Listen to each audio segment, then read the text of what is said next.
Assalamualaikum warahmatullahi wabarakatuh. Hari ini Ibu akan membawakan materi yang berjudul tips belajar efektif dan menyenangkan. Nah, sebelum Ibu masuk ke materi, marilah kita berdoa bersama. Doa dimulai. Doa selesai.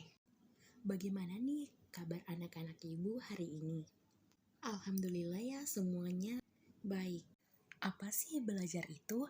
Menurut Kamus Besar Bahasa Indonesia, arti belajar adalah usaha untuk memperoleh ilmu dan juga melakukan perubahan dalam cara bertingkah laku atau memberikan tanggapan.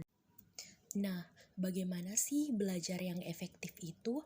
Belajar yang efektif adalah cara belajar yang teratur, tuntas, secara berkesinambungan dan produktif, yakni menghasilkan kepandaian, pengetahuan, keterampilan, pembentukan sikap mental, dan intelektual yang baik serta bertanggung jawab.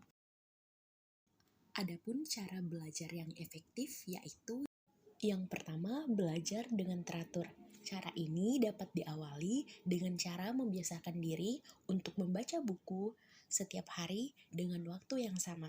Cara ini dapat membantu kita untuk mencicil bahan ujian semester, agar tidak belajar sekaligus menjelang ujian yang pastinya akan melelahkan bagi kita.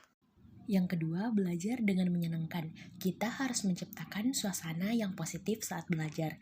Dengan mood yang baik, kita akan mudah menyerap pelajaran. Agar suasana belajar akan selalu baik, dapat diciptakan ruang belajar dan suasana belajar yang tenang dan nyaman. Yang ketiga ada mind mapping.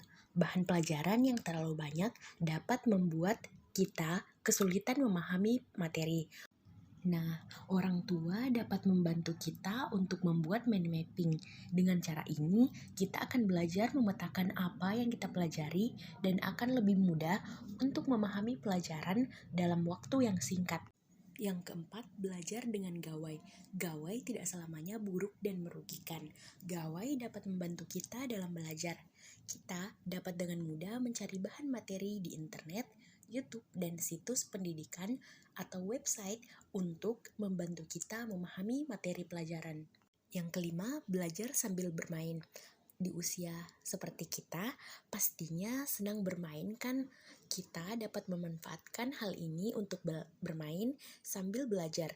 Dengan bermain sambil diselingi dengan mata pelajaran, kita akan gembira dan tanpa disadari kita juga belajar. Nah, yang keenam ada belajar sambil bernyanyi dan bergerak. Jika kita suka menari atau bergerak, kita dapat memanfaatkan kesempatan ini untuk kita belajar. Kita dapat menciptakan lagu atau gerakan berisi materi pelajaran yang mudah untuk kita ingat. Yang ketujuh, belajar bersama teman. Bisa jadi kita adalah tipe yang harus belajar bersama dengan teman secara berkelompok. Jika seperti itu, kita dapat belajar berkelompok dengan teman-teman dan mengatur jadwal belajar bersama. Yang kedelapan, membuat percobaan. Membuat percobaan merupakan salah satu cara belajar yang banyak disukai oleh anak-anak. Dengan cara ini, kita akan lebih mudah memahami mata pelajaran. Percobaan sederhana tidak akan menggunakan alat dan bahan yang mahal. Sebaiknya dapat menggunakan alat dan bahan yang ada di rumah. Nah, itulah tadi materi yang Ibu bawakan. Nah, apakah ada yang ingin bertanya? Jika tidak ada, marilah kita bersama-sama membaca doa sebelum menutup pertemuan kita pada hari ini. Doa dimulai. Doa selesai. Terima kasih. Wassalamualaikum warahmatullahi wabarakatuh.